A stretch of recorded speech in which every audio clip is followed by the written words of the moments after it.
The Sneetches by Dr. Seuss. Now the star-belly Sneetches had bellies with stars, the plain-belly Sneetches had none upon stars. Those stars weren't so big, they were really so small, you might think such a thing wouldn't matter at all. But because they had stars, all the star-belly Sneetches would brag we're the best kind of Sneetch on the beaches.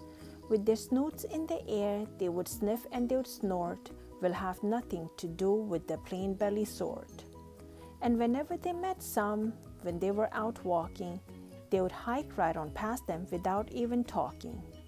When the star-belly children went out to play ball, could a plain-belly get in the game? Not at all. You only could play if your bellies had stars, and the plain-belly children had none upon stars.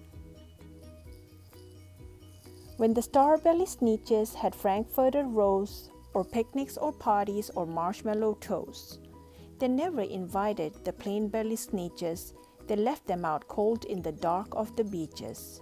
They kept them away, never let them come near, and that's how they treated them year after year.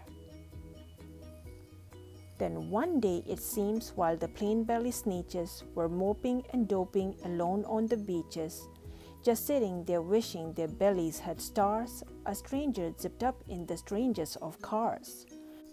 "My friends," he announced in a voice clear and keen, "my name is Sylvester McMonkey McBean. And I've heard of your troubles, I've heard you're unhappy, but I can fix that, I'm the fix-it-up chappy. I've come here to help you, I have what you need, and my prices are low and I work at great speed, and my work is 100% guaranteed."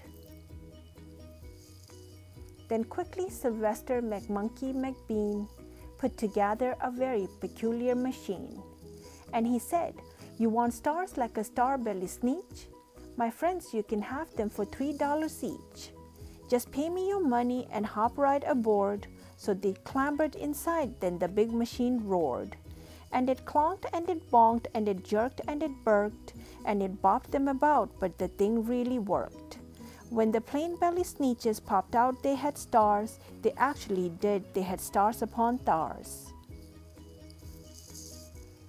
Then they yelled at the ones who had stars at the start, "We're exactly like you, you can't tell us apart.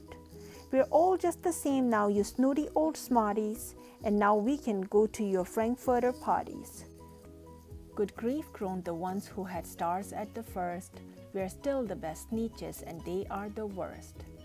But now how in the world will we know?" they all frowned, "if which kind is what or the other way round?"